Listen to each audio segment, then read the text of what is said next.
요즘은 이제 제가 제 자신한테 질문을 참 많이 해요. 내가 지금 현재 하고 있는 것이 잘하고 있는가? 일종의 제 성찰을 한다고 생각을 드는데요. 그 질문을 많이 할수록 깨우치는 것 같아요. 그래서 그거를 아끼면 안 된다는 생각이 듭니다. 저는 가르치는 사람이고 배우는 사람이 있는데, 배우는 사람이 제 제자들이라거나 학생들에게 교육을 할 때 저들이 무엇을 가져갈 것인가를 저에게 질문을 합니다. 그러면요, 제가 그 입장이 돼보는 거잖아요. 그때 뭐를 전해야 될지를 제가 깨닫는 것 같아요.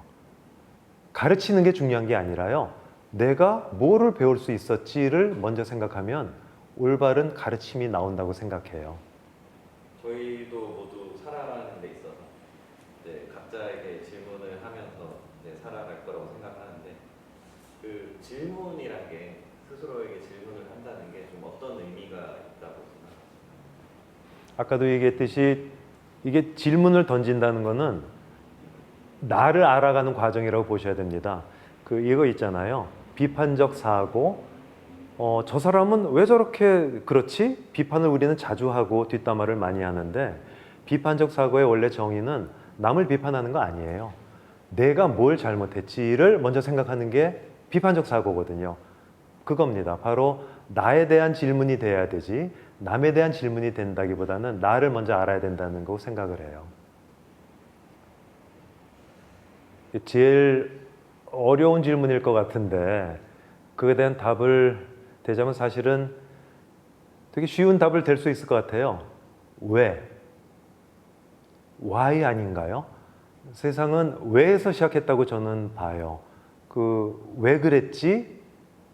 가 결국은 제가 아까 얘기했듯이 저 상황에서 보이지 않는 것을 볼 수 있게 만드는 건데, 왜를 질문했을 때 두 가지 반응으로 나타날 것 같습니다. 하나는 그건 원래 그래서 그런 거야.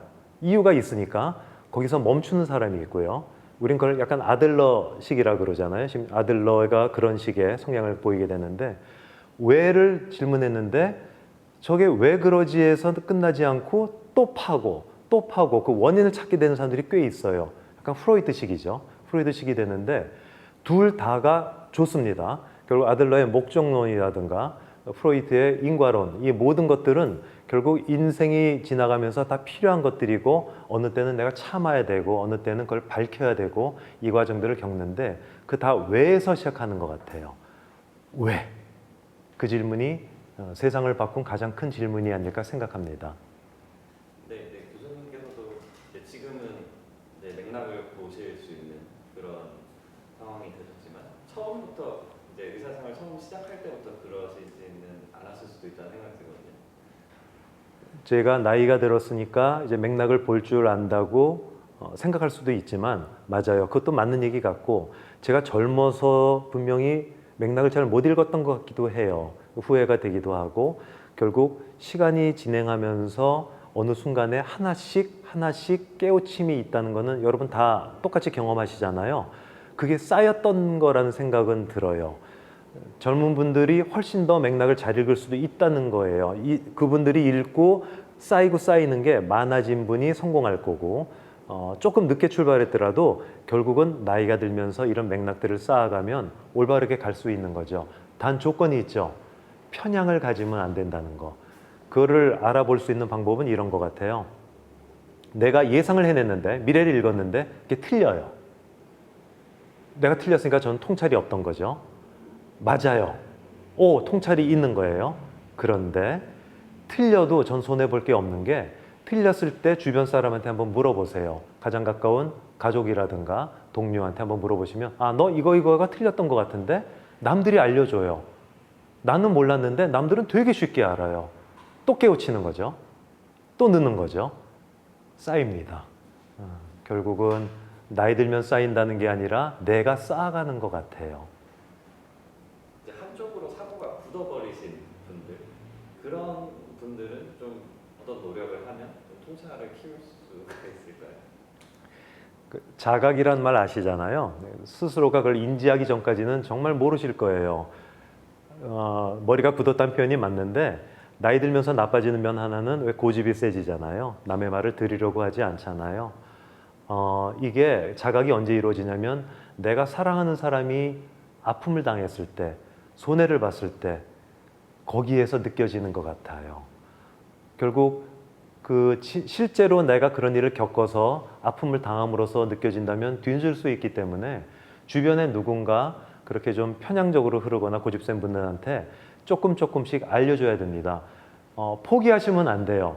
작을 때 계속 부딪히셔야 돼요. 그냥 에휴 저분 원래 저래 그러고 그냥 우리 내버려 두잖아요. 나중에 더 커집니다. 자꾸 부딪히세요. 얘기하시고요. 그거를 나를 비난하더라도 이 얘기를 계속 진심을 담아서 전하는 것이 옳다고 생각이 들어요. 성공하실 것 같은데요, 그러면?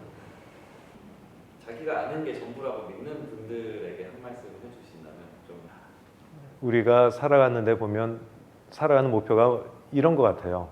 후회를 하지 않으려고. 진짜예요. 이상해요. 이렇게 살다 보니까 늘 걱정하고 삽니다. 내일이 있어서 걱정을 하는 거예요, 우리는. 내일이 없으면 걱정 안 했을 텐데 자꾸 내일의 후회를 하지 않으려고 우리는 일을 하고 겪고 울고 웃고 그러는 것 같아요. 고집을 막 피우고 우리 말을 안 듣고 한쪽으로만 흘러가고 이런 사람들한테 손해라는 개념을 알려줄 수만 있다면 당신이 지금 하고 있는 게 손해라 그러면 그분들 빨리 바꿉니다. 그분들이 왜 한 방향으로 가고 있냐면요. 두려움이 큰 사람들이에요. 겉으로 그분들이 왜 강하게 보이는지 아세요? 두려움을 누르기 위해서예요. 보여주기 싫어서 그런 거예요. 그런 사람들은 그분들이 손해가 올 거라는 걸 갖다가 넌지시 계속 알려주면 빨리 바꿀 수 있는 그런 계기가 옵니다.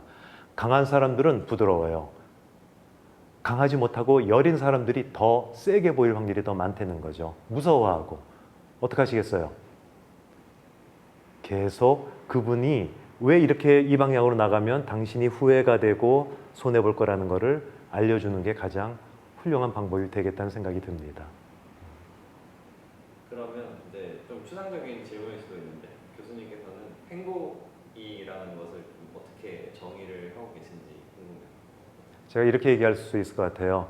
내가 행복하려면요. 지금 내 앞에 있는 사람이 행복하면 돼요. 그거보다 더 큰 행복은 없습니다. 나를 행복하려고 하지 마시고요. 남이 행복해지게 한번 만들어 보세요. 진짜 행복해집니다. 교수님은 지금 행복하세요? 예. 지금 허 PD가 막 웃고 지난번에도 그 보여준 그 모습에서 아, 내가 그럼 조금의 행복을 주었구나. 그게 너무 행복한 거예요. 저도 행복하네요. 너무 속이 뻥 뚫리는 시간이었던 것 같습니다. 네, 진짜 마지막으로 이제 빅캐스천 시청자분들께 한 말씀. 통찰의 시작은 제 생각에는 내 앞에 있는 어떤 물건 또 내 앞에 있는 어떤 상대방, 사람, 그 사람의 마음을 읽는 데서 시작한다고 봐요. 그게 나를 잠깐 내려놓는 건데요. 훨씬 더 중요한 걸 얻게 될 겁니다. 빅 퀘스천, 내가 어떻게 행복해질 수 있냐고요? 그렇지 않고요. 내 앞에 있는 것들을 읽어보십시오. 그 순간 보이지 않던 게 보이고 오히려 제가 즐거워지고 행복해질 겁니다. 제가 여러분들께 말씀드리고 싶은 가장 중요한 한마디가 하나 있는데요. 통찰은요. 노력해서 얻어지는 게 아니라요. 지금 현재 내 앞에 있는 사람한테 되게 중요하게 그 관계를 보셔야 된다는 거예요. 내 앞에 있는 사람이 무슨 생각을 하고 있는지 그걸 한번 읽어보십시오. 지금 내 앞에 있는 사건, 일이 이게 무엇을 보여주고 있는지를 한번 읽어보십시오. 거기에서 통찰이 시작됩니다. 멀리 보려고 하지 마시고요. 내 앞에 있는 거에서 시작하시면 그게 나의 도움으로 돌아올 겁니다. 네, 감사합니다. 네, 감사합니다. 네.